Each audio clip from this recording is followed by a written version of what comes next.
নবী সাল্লাল্লাহু আলাইহি ওয়াসাল্লাম একদিন মসজিদে বসে আছেন। এই যে মিশকাতুল মাসাবি এই বইয়ের মধ্যে আছে হাদিসটা, সম্ভবত 2 নম্বর হাদিস, আর মুসলিম শরীফের 9 নম্বর হাদিস। নবী সাল্লাল্লাহু আলাইহি ওয়াসাল্লাম জীবনের শেষের দিকের ঘটনা, তিনি মসজিদে বসে আছেন। কোন মসজিদ? মসজিদ নববী। কোন মসজিদ? নববী। এখন একজন ব্যক্তি আসলেন। এই ব্যক্তির গায়ের জামাটা অত্যন্ত সাদা ধবধবা, চুলগুলো কুচকুচে কালো, এবং তাকে দেখে মুসাফির মনে হচ্ছে না, খুব টিপটাপ পরিপাটি একজন মানুষ ঢুকলেন, সুদর্শন। এসে নবী সাল্লাল্লাহু আলাইহি ওয়াসাল্লামের হাঁটুর সাথে হাঁটু লাগিয়ে দিয়ে বসে পড়লেন। যেমন করে আমরা আত্তাহিয়াতু লিল্লাহি ওই সময় বসি তাশাহুদের সময়, এইভাবে বসে তার 2 হাত নবী সাল্লাল্লাহু আলাইহি ওয়াসাল্লামের উরুর উপর রাখলেন।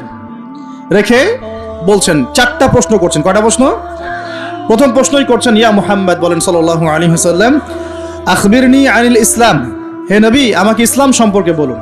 তখন নবীজি বলছেন, ইসলাম হচ্ছে আন তাশহাদা আল্লা ইলাহা ইল্লাল্লাহ ওয়া আন্না মুহাম্মাদান আবদুহু ওয়া রাসূলুহু। ইসলামের প্রথম বিষয় হচ্ছে তুমি আল্লাহই বিশ্বাস করবে, সাক্ষ্য দিবে আল্লাহ ছাড়া কোনো মাবুদ নাই, এবং মুহাম্মদ সাল্লাল্লাহু আলাইহি ওয়াসাল্লাম আল্লাহর বান্দা এবং রাসূল। এরপর আন তুকিমাস সালাহ, এরপর তুমি সালাত কায়েম করবে 5 ওয়াক্ত, ওয়া তুতিয়াজ যাকাত, তুমি যাকাত প্রদান করবে, ও তাসুমা রমাদান, রমজান মাসে সওম বা রোজা রাখবে, এবং সামর্থ্য হলে তুমি হজ করবে। সামর্থ্য হলে হজ। এই 5টা হচ্ছে ইসলামের ভিত্তি। তখন যে প্রশ্ন করছে সেই ব্যক্তি বলছে, সাদাক্ত, আপনি সত্য বলেছেন। কি বলছেন? আপনি সত্য বলেছেন। তখন উমর রাদিয়াল্লাহু আনহু পাশ থেকে তিনি খুব অবাক হয়ে গেলেন। তিনি বলছেন, ফাআজিবনা লাহু, আমরা অবাক হলাম তার উত্তর শুনে। ইয়াসআলুহু ওয়া ইউসাদ্দিকুহু, সে নিজেই প্রশ্ন করলো আবার নিজেই উত্তর দিচ্ছে। নিজেই প্রশ্ন করলো ইসলাম কাকে বলে, আবার নিজেই বলছে সত্য বলেছেন আপনি। তার মানে কি উত্তর তার আগে থেকে জানা আছে?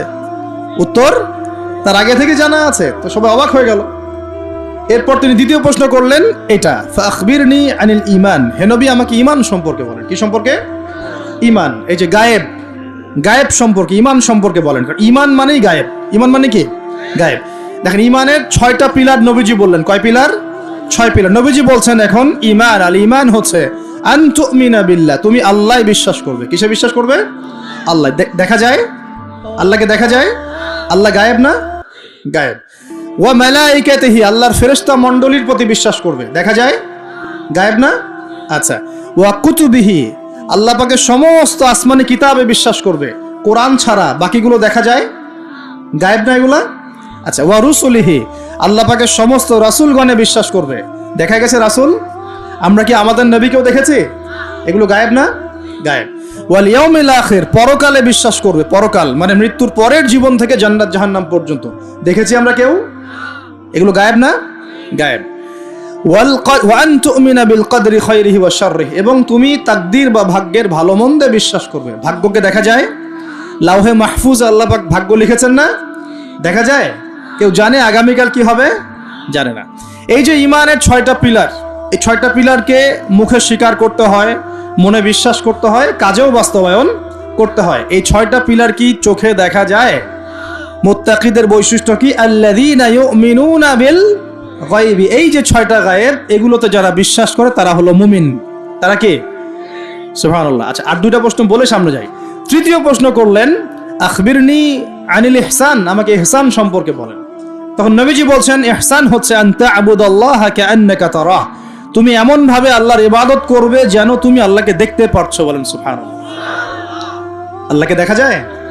ওয়া ইল্লাম তাকুন তারাহ, তুমি যদি আল্লাহকে দেখতে না পারো, ফাইন্নাহু ইয়ারাক, তাহলে জেনে রাখবে আল্লাহ তোমাকে ঠিকই দেখছেন। দেখছেন না? এই কনসেপ্টটা, এই কনসিয়াসনেসের নাম হচ্ছে ইহসান, মানে আল্লাহকে হাজির নাজির জেনে ইবাদত করা। এই জিনিসটা যদি সবার ভিতরে থাকতো, কেউ কোনো দুর্নীতি করতে পারতো না, অন্যায় করতে পারতো না, কাউকে ঠকাতে পারতো না, সুদ খেতে পারতো না, ঘুষ খেতে পারতো না। কারণ সে ফিল করতো আর কেউ দেখুক না দেখুক আল্লাহ পাক আমাকে দেখছেন। এই জিনিসটা থাকলেই মানুষ পাপ থেকে দূরে থাকতে পারতো। আল্লাহ পাক আমাদেরকে ইহসান দান করুন বলি আমি। এটাই কিন্তু সুফিজমের একটা ভালো অংশ। অনেকে এটাকে সম্পূর্ণ বলেন যেটা প্রয়োজন নাই, হয়তো এরকম কথা আসে, কিন্তু এটা আধ্যাত্মিকত্বের দরকার আছে। এটা হলো ইহসান। এটাকে বলে ইহসানের মধ্য দিয়ে আল্লাহর মারিফত পাওয়া যায়। কি পাওয়া যায়? ইহসানের মধ্য দিয়ে আল্লাহর পরিচয়, আল্লাহর মারিফত পাওয়া যায়। যখন আপনি ফিল করবেন, বা আমি ফিল করতে পারবো যে আল্লাহ পাক আমাকে সবসময় দেখছেন, সবসময় আমার সাথে আল্লাহ পাক আছেন। সাথে আছেন মানে কি? আমার পাশে আছেন। আল্লাহ পাক তার জ্ঞান দিয়ে তার ক্ষমতা দিয়ে সবকিছু দিয়ে আল্লাহ পাক আমাকে পরিবেষ্টন করে রেখেছেন, রাখেন নাই? তার দৃষ্টির বাইরে যাওয়ার ক্ষমতা আমার আছে? তার জ্ঞানের বাইরে যাওয়ার ক্ষমতা আছে? তার ক্ষমতার বাইরে যাওয়ার ক্ষমতা আমার আছে? অতএব এই হলো আল্লাহ কনসিয়াসনেস, যেটাকে আমরা বলি আল্লাহ কনসিয়াসনেস, মানে এহসান। আল্লাহ পাককে হাজির নাজির জেনে ইবাদত করা, এটা হলো এহসান। এটা ইবাদতের অনেক উঁচু স্তর। সবাই কিন্তু শুরুতেই এই এহসান অর্জন করতে পারে না। আমলের মধ্য দিয়ে, জিকিরের মধ্য দিয়ে, হ্যাঁ, তাহাজ্জুদের মধ্য দিয়ে, ভালো ভালো দান খয়রাত, দান সাদাকা, নামাজ, রোজা, হজ, যাকাত, বিভিন্ন আমলের মধ্য দিয়ে হৃদয় যখন পরিশুদ্ধ হয়, কলব যখন পরিশুদ্ধ হয়, আল্লাহওয়ালা মানুষের সোহবত পায়, আস্তে আস্তে দেখবেন তার মধ্যে আল্লাহর মারিফত চলে আসে। একবারে কিন্তু আসে না, একবারে আসে। এবং জিকির, বেশি বেশি আল্লাহর জিকির করতে হয়। জিকিরেই কলব কি হয়? তাজা হয়, পরিচ্ছন্ন হয়। আর জিকিরের সবচেয়ে শ্রেষ্ঠ জিকির হচ্ছে সালাত। সবচেয়ে শ্রেষ্ঠ জিকির কি? এটাই বলা যিকরুল্লাহি আকবার, এটা হচ্ছে আল্লাহ পাকের সবচেয়ে বড় জিকির। তারপরে অন্যতম বড় জিকির হচ্ছে কোরআন তেলাওয়াত করা। কি করা? কোরআন তেলাওয়াত। এরপরে তো আমাদের তাসবিহ, তাহলিল, জিকির, আজকারগুলো আছেই। তো আসুন, চতুর্থ প্রশ্ন নবীজি করছেন, নবীজিকে করা হচ্ছে ফাখবিরনি আনিস সাআহ। কে প্রশ্ন করছে? ওই ব্যক্তি জিবরাইল আলাইহিস সালাম মানুষের রূপ ধরে এসে প্রশ্ন করছেন। আর বলে রাখি, সাহাবীদের সামনে, সবার সামনে এই একবার মাত্রই তিনি মানুষের রূপ ধরে এসেছেন। সবার সামনে, সবার সামনে পাবলিকলি, নবীর সামনে পাবলিকলি, সাহাবীদের সামনে এই একবার তিনি সবার সামনে মানুষের রূপ ধরে এসেছেন। এটাকে বলে হাদিসে জিবরিল। তখন চতুর্থ প্রশ্ন তিনি করছেন, ইয়া মুহাম্মদ আখবিরনি আনিস সাআহ, আমাকে কিয়ামত সম্পর্কে বলেন। কি সম্পর্কে? কিয়ামত। দেখেন, 4টা মৌলিক প্রশ্নের একটা কিয়ামত সম্পর্কে। তার মানে 25% প্রশ্ন কিয়ামত সম্পর্কে। বুঝতে পারছেন? 4টা মৌলিক প্রশ্নের একটা কিন্তু কিয়ামত সম্পর্কে। কেন প্রশ্ন করলেন? কারণ সচেতনতা, সচেতন থাকা যায় যেন, কিয়ামতের সাইনগুলো দেখা গেলে, নিদর্শন দেখা গেলে সচেতন হওয়া যায় যেন, এজন্যে। হাত গুটিয়ে বসে থাকার জন্য না। প্রশ্ন করছেন কিয়ামত কবে হবে। নবীজি বলছেন, মাল মাসউলু আনহা বিআ'লামা মিনাস সাইল, এই বিষয়ে প্রশ্নকারী উত্তরদাতার চেয়ে বেশি জানে না। মানে উত্তরদাতা এবং প্রশ্নকারীর জ্ঞান এখানে আসলে সমান। এখানে কেউ জানে না কিয়ামত এক্স্যাক্টলি কবে হবে। কেউ কি জানে? জানে না। তখন তিনি আবার প্রশ্ন করছেন, 5 নম্বর প্রশ্ন। কত নম্বর? 5ম প্রশ্ন করছেন, ফাখবিরনি আন আমারাতিহা, তাহলে আমাকে কিছু আলামত বলে দেন। কি বলে দেন? এখন নবী সাল্লাল্লাহু আলাইহি ওয়াসাল্লাম অন্যান্য হাদিসগুলোতে অনেক আলামত বলেছেন, কিন্তু এই হাদিসে গিয়ে মাত্র 2টা আলামত বলছেন। কয়টা? মাত্র 2টা। আমি টুকটাক ক্ষুদ্র গবেষণা করে দেখেছি, বড় বড় যে আলামতগুলো আছে এগুলো বাদ দিয়ে ছোট ছোট যে আলামতগুলো আছে এগুলোকে এই 2টার মধ্যে ফেলে দেয়া যায়। এই 2টোর মধ্যেই ফেলে দেয়া যায়। একটু পরে বোঝাবো ইনশাআল্লাহ। তো নবীজি বলছেন মাত্র 2টো আলামত কিয়ামতের। কয়টা? একটা বলছেন তিনি, আনতালিদাল আমাতু রাব্বাতুহা, আনতালিদাল আমাতু রাব্বাতুহা, দাসী তার মনিবকে জন্ম দিবে। কি করবে? দাসী তার মনিবকে জন্ম দিবে। এবার দাসী কেমন করে মনিবকে জন্ম দেয়? দাসী বোঝেন কিনা? এখন তো দাসীর সিস্টেমটা নাই, আছে? এখন নাই, কিন্তু ইসলামে তো আছে, আছে না? আচ্ছা, দাসী মনিবকে জন্ম দিবে কিভাবে? এখানে 3টা ব্যাখ্যা পাওয়া যায়। একটা হচ্ছে যে পিতা মাতার সাথে শেষ জামানায় দাস দাসীর মতো আচরণ করা হবে। করা হচ্ছে কিনা? হচ্ছে না? অবশ্যই হচ্ছে। সম্পত্তির জন্য সন্তান পিতাকে হত্যা পর্যন্ত করছে কিনা? করছে না? এগুলো অহরহ হচ্ছে। জানি না আপনাদের অবস্থা কেমন। বড় বড় শহরগুলোর অবস্থা ভালো না। নীতি নৈতিকতা, সামাজিক মূল্যবোধ আস্তে আস্তে দিন দিন অবক্ষয় হচ্ছে না? হচ্ছে। এগুলো থেকে ফেরাবে কে? ইসলাম অন্য কিছু ফেরাতে পারবে? আসুন, দাসী মনিবকে জন্ম দিবে একটা ব্যাখ্যা হলো পিতা মাতার সাথে দাস দাসীর মতো আচরণ করা হবে, যেটা এখন হচ্ছে। বৃদ্ধাশ্রমের প্রয়োজন ছিল আগে, এখন দিন দিন বৃদ্ধাশ্রম বাড়ছে না? শেষ বয়সে গিয়ে আমাদের পিতা মাতারা একা হয়ে যাচ্ছে না? শাশুড়িকে দেখছে না, মাকে দেখছে না, কোনো কোনো ক্ষেত্রে স্ত্রীকে দেখছে, মাকে দেখছে না। কোনো কোনো ক্ষেত্রে দেখা যায় শাশুড়িকে দেখছে, নিজের মাকে দেখছে না। এমন হচ্ছে না? এগুলো হচ্ছে। আর বাবা যে সারা দিন সারা জীবন তাকে এই যে কোলে পিঠে করে মানুষ করলো, শেষ বয়সে সেই বাবাকে আজকে বৃদ্ধাশ্রমে থাকতে হচ্ছে না? অনেক উচ্চশিক্ষিত মানুষের বাবাও বৃদ্ধাশ্রমে থাকে, আছে না? তাহলে কোন শিক্ষা দিলাম সন্তানকে? শেষ বয়সে পিতাকেই দেখে না। এটা এখনকার চলমান একটা বড় ফিতনা। আমরা এই হাদিসটা স্মরণ রাখবো। নবীজি বলেছেন সেই ব্যক্তি ধ্বংস হয়ে যাক। কোন ব্যক্তি ধ্বংস হয়ে যাক? কার জন্য নবী বদদুয়া করলেন? যে ব্যক্তি তার পিতামাতাকে পেয়েছে কিন্তু পিতামাতাকে পেয়েও তার খেদমত করে জান্নাত লাভ করতে পারলো না, এই ব্যক্তি ধ্বংস হয়ে যাক। বলেন নাউজুবিল্লাহ। যাদের পিতামাতা আছে অবশ্যই খেদমত করবেন। ওয়ালা তাকুল লাহুমা উফফিন ওয়ালা তানহারহুমা, তাদেরকে বিরক্ত হয়ে উফ শব্দটাও বলা যাবে না এবং ধমকের সুরে কথা বলা যাবে না, বরং বলতে হবে ওয়াকুর রাব্বিরহামহুমা কামা রাব্বায়ানি সগীরা, এই দোয়া করতে হবে। যাদের পিতামাতা নাই তারা জানে পিতামাতা চলে যাওয়ার কি কষ্ট, তাই না? তাই না? যাদের আছে তারা বুঝি না। আর বিশ্বাস করেন পিতামাতার খেদমত করলে যে কোনো গুনাহ মাফ হয়ে যাবে ইনশাআল্লাহ তাআলা। আর যে কোনো বিপদ আপদ বলা মুসিবত থেকে আল্লাহ বাঁচাবে ইনশাআল্লাহ। এক সাহাবী এসে ক্রন্দন করছেন, কাঁদছেন, ইয়া রাসূলুল্লাহ আমি অনেক বড় গুনাহ করে ফেলেছি, অনেক বড় গুনাহ করে ফেলেছি। নবীজি বলছেন বাসায় চলে যাও, বাসায় চলে যাও, তোমার মায়ের সেবা করো, গুনাহ মাফ হয়ে যাবে ইনশাআল্লাহ। তিনি জিজ্ঞাসা করলেন না কি গুনাহ করেছো, জিজ্ঞাসা করলেন না কি গুনাহ করেছো, তিনি বলছেন আমি অনেক বড় গুনাহ করেছি। নবীজি বললেন বাসায় চলে যাও, আল্লাহর কাছে ক্ষমা চাও, মায়ের খেদমত করো, গুনাহ মাফ হয়ে যাবে ইনশাআল্লাহ। এরকম ঘটনা আরেকটা ঘটেছিল। তখন নবীজি বলেছিলেন বাসায় যাও, তোমার পিতামাতার খেদমত করো, গুনাহ মাফ হবে। তখন সেই সাহাবী বলছিলেন আমার তো মা বেঁচে নাই, আমার তো মা বেঁচে নাই। তখন নবীজি বলছেন খালা বেঁচে আছে কিনা? খালা বেঁচে আছে, খালার সেবা করো। খালার সেবা করে কয়জন? খালার খোঁজ খবর নেয় কয়জন? এই বিষয়গুলো খেয়াল রাখবেন। যদি আপনি আমি চাই, এটা একটা হাদিস, যদি আপনি আমি চাই, পছন্দ করি যে আল্লাহ পাক আমাকে বেহিসাব রিজিক দান করুক, চাই না আমরা? রিজিক মানে সম্মান, জ্ঞান, খাবার, কাপড়, বাসস্থান, রিজিক, সবকিছু রিজিক। আমাদের সবকিছু রিজিক, জ্ঞানও আমাদের রিজিক, রিজিক না? সুস্থতা রিজিক না? খাবার, কাপড় চোপড়, বাসস্থান, সন্তান সন্ততি, স্ত্রী সন্তান, এগুলো কি রিজিক না? যদি আপনি চান রিজিক প্রশস্ত হোক তাহলে একটা কাজ করবেন, একটা কাজ, সেই কাজটা হচ্ছে আত্মীয়তার সম্পর্ক বজায় রাখবেন। কি করবেন? আত্মীয়তার সম্পর্ক বজায় রাখবেন। আত্মীয়তার সম্পর্ক বজায় রাখার জন্য কিছু মৌসুম আসে, যেমন রমজান মাস একটা মৌসুম। এই রমজান মাসে নিজে খাবেন, আত্মীয়দেরকে হাদিয়া দিবেন, তাদের বাসায় রমজানের বাজার পৌঁছে দিবেন, ঈদের হাদিয়া পৌঁছে দিবেন, আত্মীয়তার সম্পর্ক জোড়া লাগবে। কোন কোন ক্ষেত্রে মাহফিলে দান করার চাইতে নিকট আত্মীয় পরিবারের পিছনে খরচ করলে বেশি নেকি হয়। বিশ্বাস করলেন না? মনে করতে পারে এটা তো আল্লাহর রাস্তায় ব্যয়, এর চেয়ে কি বড় ব্যয় হতে পারে? হ্যাঁ হতে পারে। সবচেয়ে উত্তম ব্যয় হচ্ছে আপনার পরিবারের পিছনে ব্যয়। হালাল টাকা থেকে, হালাল উপার্জন থেকে যে ব্যয়টা আপনি পরিবারের পিছনে করেন, এটা সর্বশ্রেষ্ঠ ব্যয়। আর আত্মীয়দেরকে দান খয়রাত করলে বা তাদেরকে হাদিয়া দিলে দুইটা বেনিফিট, একটা হলো দানের তো নেকি পাবেনই আপনি, আবার আত্মীয়তার সম্পর্ক রক্ষার নেকি পাবেন। যখন আল্লাহ পাক সমস্ত সৃষ্টি করলেন মহাবিশ্বের, আর বিশ্বাস করেন প্রত্যেকটা সৃষ্টির কিন্তু প্রাণ আছে, বিশ্বাস করেন না? আকাশেরও জীবন আছে, এই মাটিরও জীবন আছে, পাহাড়ের জীবন আছে, সমুদ্রের জীবন আছে, সবকিছুর জীবন আছে। ওই সায়েন্স আমাদেরকে যেটা শেখায় এটা জীব, এটা জড়, এই সংজ্ঞা ঠিক না, এই সংজ্ঞা ঠিক না। তখন আল্লাহ পাক বলছেন যে শোনো, তোমার ব্যাপারে আমার ফয়সালা এবং ওয়াদা হচ্ছে যে তোমাকে টিকিয়ে রাখবে, যে তোমাকে টিকিয়ে রাখবে আমি তার ব্যাপারে খুব রহম হব, দয়ালু হব ইনশাআল্লাহ। আর যে তোমাকে নষ্ট করে ফেলবে তার সাথে আমি সম্পর্ক নষ্ট করে ফেলবো। আত্মীয়তার সম্পর্ক খুব ইম্পর্টেন্ট। তো রিজিক যদি প্রশস্ত হতে চান তাহলে অবশ্যই আত্মীয়তার সম্পর্ক বজায় রাখবে, ঠিক আছে? আল্লাহ তৌফিক দান করুন, আমিন।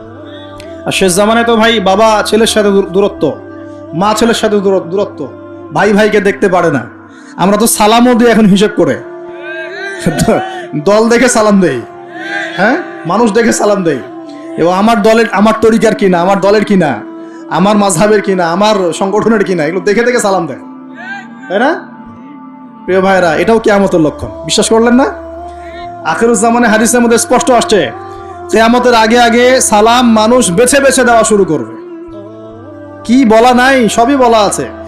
কিয়ামতের আগে আগে মানুষ সালাম বেছে বেছে দেওয়া শুরু করবে, আর মসজিদগুলো হবে চাকচিক্যময়, হেদায়েত উঠে যাবে, মসজিদের মধ্যে শোরগোল বেড়ে যাবে, হট্টগোল বেড়ে যাবে। হচ্ছে না এগুলা? এমনও কঠিন হাদিস আছে যে মানুষ নামাজ পড়বে কিন্তু মুসল্লিদের মধ্যে একজন প্রকৃত মুমিন খুঁজে পাওয়া যাবে না। বলেন নাউজুবিল্লাহ। বহু মানুষ নামাজ পড়ছে, সুদ খাচ্ছে না? নামাজ পড়েও নামাজ থেকে বের হয়ে আবার মাদকাসক্ত হচ্ছে না? রোজা ইফতার খুলেই তো সিগারেটে হাত দিচ্ছে না? দিচ্ছে না? নামাজ পড়েও জেনা করছে না মানুষ, নামাজ পড়েও গার্লফ্রেন্ডের সাথে সম্পর্ক রাখছে না, নামাজ পড়েও এদিকে পর্নোগ্রাফি দেখছে না। নামাজ তো সমস্ত পাপ থেকে মানুষকে দূরে রাখার কথা। যখন নামাজ পড়েও আমরা কবিরা গুনাহ করছি, মানে নামাজ তো কবুল হচ্ছে না, হয়তোবা নামাজ সেরকম হচ্ছে না যেমনটা হওয়া উচিত ছিল। অতএব এই হাদিসটাও ঠিক আছে যে নামাজ পড়বে মানুষ, কিন্তু প্রকৃত মুমিন ব্যক্তি খুঁজে পাওয়া যাবে না, এটা ঠিক আছে হাদিস। এখন আসুন, একটা ব্যাখ্যা হতে পারে দাসী মনিবকে জন্ম দেওয়ার, যে পিতা মাতার সাথে দাস দাসীর মতো আচরণ করা হবে। আরেকটা ব্যাখ্যা কি হতে পারে? আরেকটা ব্যাখ্যা হচ্ছে সত্যি সত্যি দাসী মনিবকে জন্ম দিতে পারে। কিভাবে? এটা এই বিশ্ব না আসলে আমরা ব্যাখ্যা করতে পারতাম না। কিরকম করে জানেন? মনে করেন সিঙ্গাপুর একটা কান্ট্রি, কি কান্ট্রির নাম? সিঙ্গাপুর। ওখানে মেয়েরা খুব first lane of life lead করে। ওদের সন্তান নেয়ার সময় নাই, সন্তান জন্ম দেওয়ার ফুরসত নাই। সন্তান জন্ম দিব, বিয়ে শাদী করবো, একদম অনেক ঝামেলার কাজ। কেরিয়ার আছে সামনে, না কেরিয়ার, নিজের পায়ে দাঁড়াতে হবে, চাকরি বাকরি, অনেক কাজ। তখন তারা কি করে? দরিদ্র কান্ট্রি থেকে কিছু মেয়েদেরকে হায়ার করে। দরিদ্র কান্ট্রি ধরেন শ্রীলঙ্কা, ইন্দোনেশিয়া, হ্যাঁ, বা সাউথ এশিয়ান কিছু কিছু কান্ট্রি থাকতে পারে। দরিদ্র কান্ট্রি থেকে মেয়েদেরকে হায়ার করে নিয়ে ওই মেয়ের গর্ভাশয়, যেটা আমরা বলি গর্ভাশয়, এখানে ওই পুরুষের শুক্রাণুকে ইনজেক্ট করে প্রযুক্তির মাধ্যমে শুক্রাণু ডিম্বাণু মিলন ঘটায়। ঘটানোর পর এই মেয়ের ভিতরে বাচ্চা আস্তে আস্তে বয়স, খুব ভালো মন্দ খাওয়ানো হয় এই মেয়েটা যে গর্ভধারণ করছে, একে খুব ভালো মন্দ খাওয়ানো হয়, ফ্রেশ খাবার, ফ্রেশ পানি। 9 মাস পর বাচ্চাকে যখন সে খালাস করে, তখন এই বাচ্চাকে তারা নিয়ে নেয়, বিনিময়ে এই মেয়েটাকে পারিশ্রমিক দেওয়া হয়, $, $10,000, $20,000 দিয়ে ওকে খালাস, চলে গেল।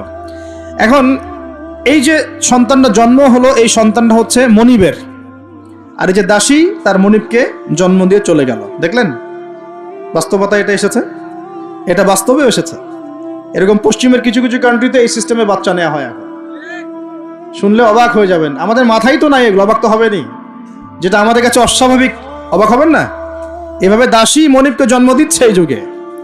আরেকটা ব্যাখ্যা, এটা আমার কাছে সবচেয়ে প্রিয় ব্যাখ্যা আর কি, সেটা হলো দাসী মনিবকে জন্ম দেওয়ার ব্যাখ্যা এক্সটেন্ডেড ওলামায়ে কেরাম করেছেন যে সে জামানায় গিয়ে সমাজে ন্যায় অন্যায়, সত্য মিথ্যা, হালাল হারাম, এই যে মানদণ্ডটা আছে, এটা উল্টে যাবে আর কি। বুঝতে পারছেন না মনে হয়? ন্যায় হবে অন্যায়, অন্যায় হবে ন্যায়, হালাল হয়ে যাবে হারাম, হারাম হয়ে যাবে হালাল, সত্য হয়ে যাবে মিথ্যা, মিথ্যা হবে সত্য। এগুলো হচ্ছে কি না? সবচেয়ে মিথ্যাবাদী ব্যক্তিকে সমাজে মানুষ বলছে সত্যবাদী ব্যক্তি। সবচেয়ে যে করাপ্টেড মানুষ, তাকে বলা হচ্ছে আমানতদার ব্যক্তি। যার চরিত্র সবচেয়ে খারাপ, বলা হচ্ছে একদম পবিত্র চরিত্র। হ্যাঁ, একজন মদখোর মানুষ, তাকে বলা হচ্ছে খুব সম্মানী মানুষ। হ্যাঁ, একজন বেনামাজি মানুষ, কোনোদিন মসজিদের ধার কাছেও আসে না, তাকে বলা হচ্ছে খুব উন্নত চরিত্রের মানুষ, খুব ভালো মানুষ। আর যারা সত্যিকারের সৎ, মুত্তাকি, পরহেজগার, তাদেরকে পদে পদে বাধা পেতে হচ্ছে। এখন হচ্ছে না? মানুষ হালালকে হারাম করে নিচ্ছে। যেমন মদকে মানুষ আগে হারাম মনে করতো, আস্তে আস্তে এখন মাশাআল্লাহ, আস্তাগফিরুল্লাহ, এটা হালাল করে নেওয়া হচ্ছে। হালাল করে নেওয়া হচ্ছে না? মাঝে মাঝে পত্রিকা কিছু রিপোর্ট দেখি, রিপোর্টগুলো দেখলে আসলে কষ্ট হয়। একটা মদের ব্র্যান্ডের নাম দিয়ে বলছে যে এই বছর তারা মদ বিক্রি করে 4,500 কোটি টাকা আর্ন করেছে। কি খুশি, কি খুশির কথা! এবং এতে করে বড় অঙ্কের রাজস্ব আমরা পেয়েছি। বাপ রে বাপ, কি একটা প্রোগ্রেস! এই হারামের টাকা না ঢুকলে মনে হয় রাষ্ট্র নষ্টই হয়ে যেত, ভাবটা এমন। হ্যাঁ, এবছর সুদের মধ্য দিয়ে প্রোগ্রেস হয়েছে আমাদের এত কোটি টাকা, শাবাশ! এই তো মুসলমান নাকি? তো এখন যেগুলো হালাল ছিল সেগুলোকে মানুষ আস্তে আস্তে হারাম করছে, আর হারামগুলোকে আবার হালাল করে নিচ্ছে কিনা দেখেন তো। কত % মানুষ পরিপূর্ণ সুদমুক্ত জীবনযাপন করতে পারে? এই যে সুদ থেকে দূরে থাকার পরেও মাঝে মাঝে মেসেজ আসে, দেখবেন যে আপনার এই ব্যালেন্সে 92 পয়েন্ট এত টাকা ইন্টারেস্ট দেওয়া হয়েছে। দেখেন, আসে না? খাবেন না, জোর করে খাওয়াবে। নবী সাল্লাল্লাহু আলাইহি ওয়াসাল্লাম এটাই বলছেন শেষ জামানা সম্পর্কে। ওই জামানায় সুদের ব্যাপক প্রচলন ঘটবে, এবং যে ব্যক্তি এখান থেকে দূরে থাকতে চাইবে তার গায়েও সুদের ছিটাফোঁটা গিয়ে লাগবে। এটা লাগছে কিনা? এখন লাগছে। এটা কেমন পাপ? আল্লাহ নবী বলছেন এটা মায়ের সাথে জেনা করার মতো পাপ। এটা কেমন পাপ? আল্লাহ বলছেন আল্লাহ এবং তার রাসূলের সাথে যুদ্ধ করার মতো পাপ। নবীজি বুখারীর হাদিসে বলছেন 1 দিরহাম সুদ খেলে 36 বার জেনা করার গুনাহ হয়। এটা এমন পাপ। এর ফলশ্রুতিতে সমাজের এক শ্রেণীর মানুষ ধনী হয়, আর এক শ্রেণীর মানুষ আস্তে আস্তে গরিব হয়।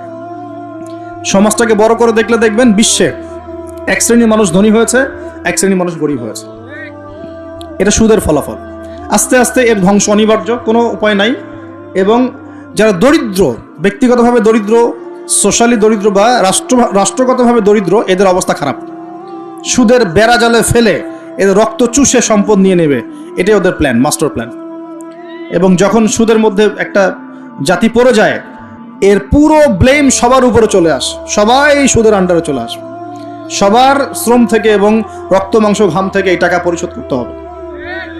আপনারা হয়তো ইকোনমিক্স কতটুকু বোঝেন আমি জানি না, আর এগুলো ওয়াজ মাহফিলে বলার মতোও বিষয় নয়। ওয়ার্ল্ডে যারা ইকোনমিক বিষয়গুলো ডিল করে, এরা সুদ ছাড়া কোনো লোন আপনাকে দিবে না, বিনা সুদে কোনো লোন আপনাকে দিবে না। এখন এই সুদটার লোনটা আপনাকে শোধ করতে হবে না? সুদের লোন শোধ করতে হলে আপনাকে জনগণের শ্রম থেকেই সুদটা শোধ করতে হবে, অথবা আপনাকে আপনার নিজের রাষ্ট্রের প্রবৃদ্ধি বাড়িয়ে ওই টাকাটা শোধ করতে হবে। যেভাবেই হোক শোধ করতে হবে। তখন সবার উপরে সেই ব্লেমটা চলে আসবে, আসবে কি না? এখান থেকে বের হওয়াও খুব কঠিন। এখন বের হওয়া খুব কঠিন। আল্লাহ পাক আমাদের জন্য সহজ করুন, দোয়া করে। কঠিন তবে অসম্ভব নয়, কঠিন তবে অসম্ভব নয়। দান সৎকা বাড়াতে হবে, জাকাতগুলো প্রদান করার সিস্টেম তৈরি করতে হবে। ওসর দিবেন, গবাদি পশুর জাকাত দিবেন, এবং অপচয় কমাবেন, দুর্নীতি কমাবেন। টাকার 2 নাম্বারই কমিয়ে দিলে এবং আমানতের খেয়ানত কমিয়ে দিলেই ইনশাআল্লাহ একটা জাতির জন্য আল্লাহ পাক আসমান এবং জমিনের বরকতের দরজা খুলে দেবে ইনশাআল্লাহ। আল্লাহ ওয়াদা করেছেন। এটা এইভাবে সলভ হওয়া সম্ভব। পরে বলবো কিছু কথা ইনশাআল্লাহ। তো এখানে আমার কাছে এই ব্যাখ্যাটা বেশি পছন্দ। নবীজিকে বলছেন কিয়ামতের সাইন বলেন, কিছু সাইন বলেন। নবীজি বলছেন দাসী মনিবকে জন্ম দিবে, তার অন্যতম ব্যাখ্যা হলো শেষ জামানায় হক বাতিল, ন্যায় অন্যায়, সত্য মিথ্যার মানদণ্ড উল্টে যাবে। এটা হয়েছে কি না? আরেকটা সাইন তিনি বলেছেন, এটা ভালো করে শোনেন। নবীজি বলছেন সাল্লাল্লাহু আলাইহি ওয়াসাল্লাম যে কিয়ামতের আগে আগে ওয়ান্তারাল হুফাতাল উরাতাল আলাতা রিয়া আশ-শাই ইয়াতাতাওয়ালুনা ফিল বুনিয়ান।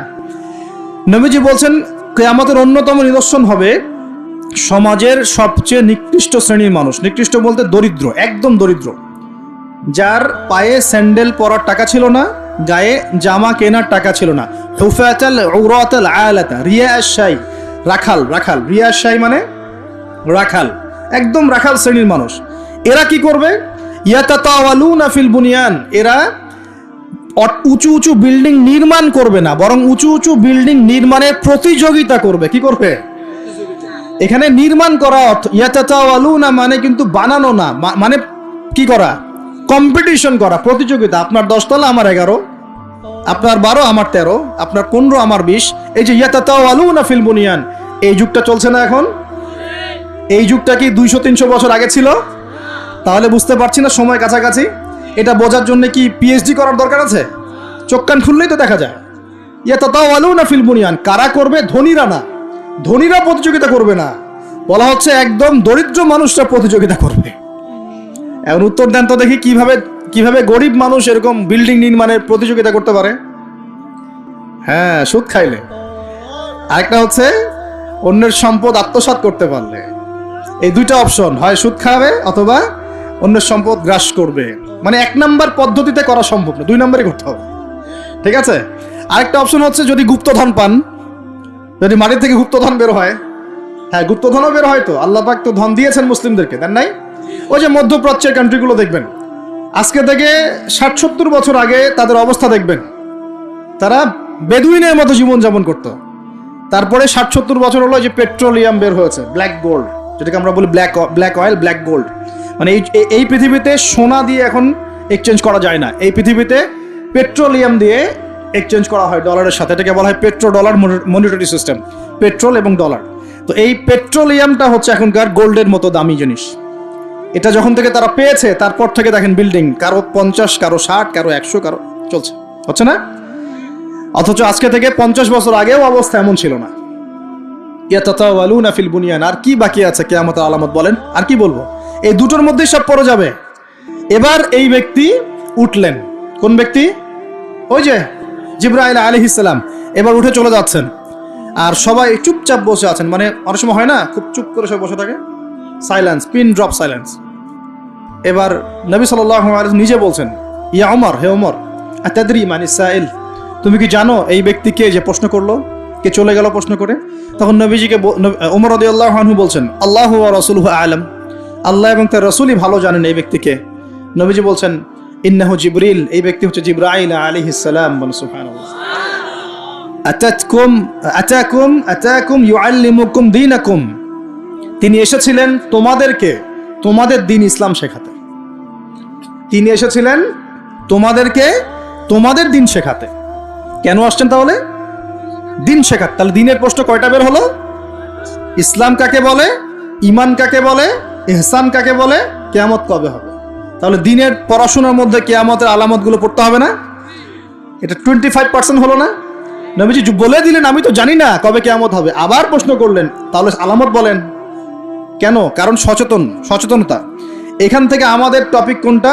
এই যে মুমিন পেয়েছেন, মুমিনের সংজ্ঞা কয়টা পিলারে বিশ্বাস করতে হবে? পিলারগুলো বলেন। আল্লাহে বিশ্বাস 1, 2 নাম্বার ফেরেশতা মণ্ডলীতে বিশ্বাস, 3 নাম্বার আসমানি কিতাব সমূহে বিশ্বাস, 4 নাম্বার নবী রাসূলগণে বিশ্বাস, 5 পরকালের জীবনে বিশ্বাস, আর 6 তাকদীর ভাগ্যের ভালো মন্দে বিশ্বাস। এই 6টা কি গায়েব কি না? এখন একটু বোঝেন বর্তমান বিশ্বের সাথে আমাদের সংঘর্ষ কোথায়, একটু বোঝেন এবার। আমরা ইমানদার হতে হলে এই 6টা বিষয় বিশ্বাস করতেই হবে, না হলে কেউ মুমিন হতে পারবে না। আর এই 6টা বিষয় কি চোখে দেখা যায়, স্পর্শ করা যায়, পরীক্ষাগারে পরীক্ষা করা যায়, কোনো যুক্তি বিজ্ঞান দর্শন দিয়ে কোনো সিদ্ধান্তে আসা যায়? যায় না। আমরা এগুলো বিশ্বাস করি আল্লাহর ওহীর জ্ঞানের আলোকে। কিসের আলোকে? আল্লাহ পাক বলেছেন, রাসূল বলেছেন, বাস বিশ্বাস করি। এখানে আমরা কোনো যুক্তি বিজ্ঞান দর্শনের ধার ধারি না দাঁড়িয়ে। আচ্ছা, কিন্তু এখনকার পশ্চিমা শিক্ষা ব্যবস্থা, যার ছোঁয়া এখন পুরো বিশ্বেই লেগে গেছে, প্রায় অলমোস্ট এভরি কান্ট্রিতে, তাদের জ্ঞানতাত্ত্বিক একটা সংজ্ঞা আছে, দর্শন আছে। কি সেটা? তারা পরীক্ষা নিরীক্ষা, যুক্তি বিজ্ঞান দর্শন এর বাইরে কোনো কিছুকেই তারা সিদ্ধান্ত হিসেবে গ্রহণ করবে না, জ্ঞান হিসেবে গ্রহণ করবেন না। তারা পানিকে বিশ্বাস করে, পরীক্ষা করে দেখবে যে হাইড্রোজেন অক্সিজেন মিলে পানি হয়, এটা বিশ্বাস করলো, ঠিক আছে। তারা কঠিন তরল বায়বীয় পদার্থে বিশ্বাস করে, তারা চাঁদে বিশ্বাস করে, তারা মঙ্গল গ্রহে বিশ্বাস করে, ইত্যাদি ইত্যাদি। কিন্তু তারা এই চাঁদ, মঙ্গল গ্রহ, মহাবিশ্বের স্রষ্টাকে বিশ্বাস করে না, কারণ তাকে দেখা যায় না। আমি কি বোঝাতে পারছি পার্থক্য কোন জায়গায়? তারা এটা বিশ্বাস করে যে হ্যাঁ, বিগ ব্যাং, মহাধুম করে একটা বিস্ফোরণ হলো আর মহাবিশ্ব সৃষ্টি হয়ে গেল, এটা ওরা বিশ্বাস করে।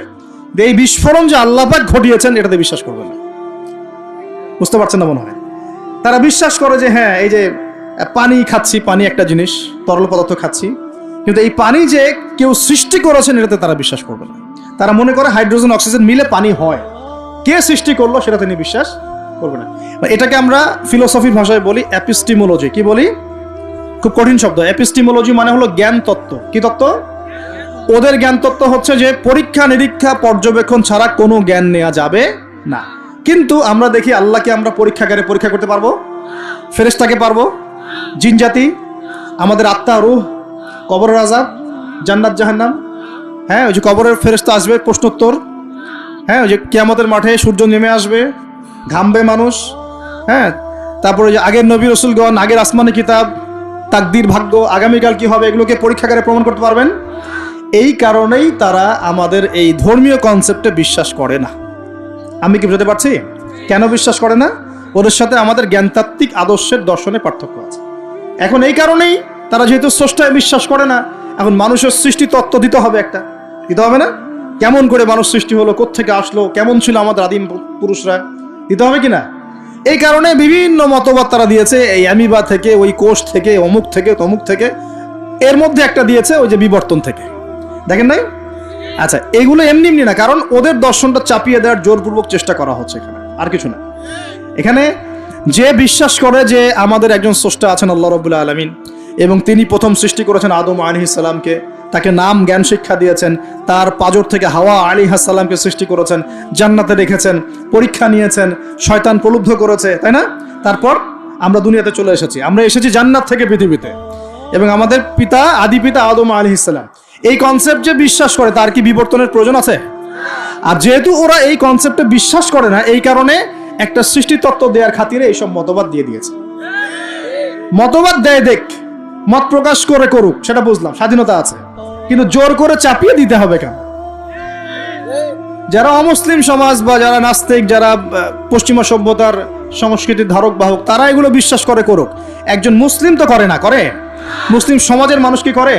তাহলে মুসলিম সমাজের মানুষকে এগুলো পড়াতে হবে কেন? এই জায়গাটাই তো সমস্যা।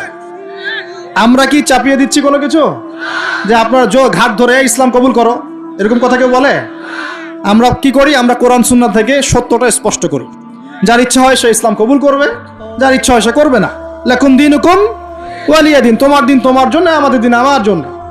তোমরা যদি কোরআন সুন্নাহ মেনে নাও, আত্মসমর্পণ করো, ইনশাআল্লাহ তোমরা জান্নাতে যাবে, ইনশাআল্লাহ তোমরা আমাদের ভাই হয়ে যাবে। যদি না করো, তোমাদের কবর তোমাদের, তোমাদের তোমাদের পরকাল তোমাদের, এগুলোর সাথে আমাদের কোনো সম্পর্ক আছে? তো জোর করে মুসলিমরা কখনো চাপিয়ে দেয় না, কিন্তু মুসলিমদের উপরে এখন জোর করে এগুলো চাপিয়ে দেওয়া হচ্ছে। এগুলো তো বিশ্বাস করলে কিন্তু ঈমান থাকবে না, থাকবে?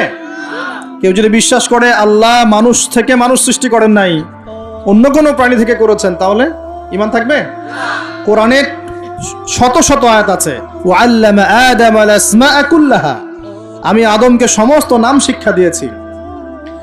ওয়াইজ ক্বালা রাব্বুকা লিল মালায়েকা ইন্নী জাঈলুন ফিল আরদি খলিফা, আমি স্মরণ করো হে নবী সে সময়ের কথা, আমি ফেরেশতাদেরকে বললাম যে আমি পৃথিবীতে আমার খলিফা পাঠাবো। আমরা হচ্ছে এই দুনিয়া আল্লাহর খলিফা, সুবহানাল্লাহ। আমরা হচ্ছে এই দুনিয়াতে কার খলিফা? আল্লাহর খলিফা। আমরা এই দুনিয়ার অধিবাসী নই, আমরা জান্নাত থেকে এখানে এসেছি। আমরা জান্নাতে ছিলাম, কেন চলে আসলাম? শয়তান ওই যে আমাদেরকে প্রলুব্ধ করেছিল। সূরা তাহা পড়বেন, আল্লাহ পাক ওখানে বলেছেন, শয়তান গিয়ে আদম আলাইহিস সালামকে বলছিল, ইয়া আদম, হে আদম, আল আদুল্লুকা, আমি কি তোমাকে বলে দিব, জানাবো কি, আলা শাজারাতিল খুলদি ওয়া মুলকিন লা ইয়াবলা, এমন গাছের কথা বলবো যার কাছে গেলে বা যার ফল খেলে তুমি রাজত্ব পাবে, চিরস্থায়ী রাজত্ব পাবে এবং কোনোদিন মরবে না। এই দুটো টোপ দিয়েছে, রাজত্ব পাবে, অমরত্ব পাবে। এক পর্যায়ে ওয়াসওয়াসা দিতে দিতে দিতে দিতে একদিন আমাদের পিতা সেখানে চলে গেলেন। ফাকালা মিনহা, সেখান থেকে তারা দুজন খেয়ে ফেললো। কোথা থেকে খেলো? ওই গাছের কাছ থেকে তারা খেয়ে ফেললো। ফাবাদাত লাহুমা সাওআতুহুমা, এবং তাদের গায়ের যে জামা ছিল জান্নাতের পোশাক, এটা ধাপাস করে খুলে পড়ে গেল। নাউযুবিল্লাহ। জান্নাতে সবার সামনে আমাদের পিতামাতাকে কে নগ্ন করে দিল? শয়তান। তাহলে এখন দুনিয়ায় যারা আমাদেরকে নগ্ন করতে চায়, এরা কার অনুসারী বলেন? বুঝতে পারছেন না? একই মিশন না? একই মিশন। আচ্ছা, এরপর আল্লাহ পাক বললেন তোমরা আর এখানে থাকতে পারবে না। আলাম আকুল লাকুমা ইন্না শাইতানা লাকুমা আদুউম মুবিন, আমি কি তোমাদের দুজনকে বলি নাই, আদম হাওয়া, যে শয়তান হচ্ছে তোমাদের প্রকাশ্য শত্রু? তখন তারা বললেন রব্বানা যালামনা আনফুসানা, বলেন রব্বানা যালামনা আনফুসানা ওয়া ইল্লাম তাগফির লানা ওয়া তারহামনা লানাকুনান্না মিনাল খাসিরিন। এই দোয়া করলেন, আল্লাহ মাফ করে দিলেন, আলহামদুলিল্লাহ। কিন্তু দুনিয়া আর জান্নাতে থাকা হলো না। কুল নাহবিতু মিনহা জামিআ, আল্লাহ বলছেন আমি বললাম তোমরা সবাই নেমে যাও। কোথায় নেমে যাও? পৃথিবীতে নেমে যাও। তার মানে পৃথিবী আগে ছিল না পরে সৃষ্টি করা হয়েছে? পৃথিবী আগেই ছিল। পৃথিবী কি আগে থেকেই ছিল? কুল নাহবিতু মিনহা জামিআ ফাইম্মা ইয়াতিয়ান্নাকুম মিন্নি হুদান, তোমরা নেমে যাও পৃথিবীতে একসাথে, আর তোমাদের কাছে আমার পক্ষ থেকে প্রত্যেক যুগে যুগে হেদায়েত আসবে। কি আসবে? এই যে তাওরাত হেদায়েত ছিল না? তাওরাত, জাবুর, ইনজিল সব হেদায়েত ছিল। ঠিক ওই সিলসিলাতেই এসেছে কি? আল কোরআন। ফামান তাবিআ হুদায়া, যারা আমার হেদায়েত মেনে নিবে, ফালা খাউফুন আলাইহিম ওয়ালা হুম ইয়াহজানুন, তাদের কোনো ভয় নাই, কোনো দুশ্চিন্তা নাই। যে জান্নাত থেকে এসেছো ওখানে ফিরে যাবে ইনশাআল্লাহ তাআলা।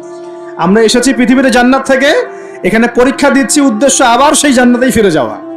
আমরা এখানে থাকতে আসি নাই তো, থাকতে আসছি।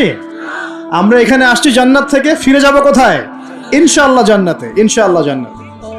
আর জান্নাতীদের 120 কাতার হবে। কত কাতার? 120 কাতার। তার মধ্যে 80 কাতার হবে উম্মতে মুহাম্মাদি, বলেন সুবহানাল্লাহ। আর এই উম্মতে মুহাম্মাদির মধ্যে আরো 70,000 স্পেশাল মানুষ আছে। কত হাজার? যারা বিনা হিসেবে, বিনা আযাবে ডাইরেক্ট জান্নাতে যাবে ইনশাআল্লাহ। তবে অন্য একটা হাদিসে আসছে যে প্রত্যেক হাজারের সাথে আরো 70,000। তবে শর্ত কঠিন। কিরকম শর্ত? সাহাবীরা বসে ডিসকাস করছেন কে হতে পারে তারা। কেউ বলছেন তারা হয়তো প্রথম দিকের মুসলিমরা হবেন, কেউ বলছেন তারা হয়তো মুজাহিদরা হবেন, কেউ বলছেন তারা বদর যুদ্ধের সাহাবীরা হবেন ইত্যাদি। তখন নবী সাল্লাল্লাহু আলাইহি ওয়াসাল্লাম আবার চলে আসলেন, ব্যাক করলেন। ব্যাক করে বলছেন তোমরা কি এই বিষয়ে কি বিষয়ে কথা বলছিলে? তখন সাহাবীরা বললেন আমরা তো ডিসকাস করছিলাম যে কারা হতে পারে সেই 70,000।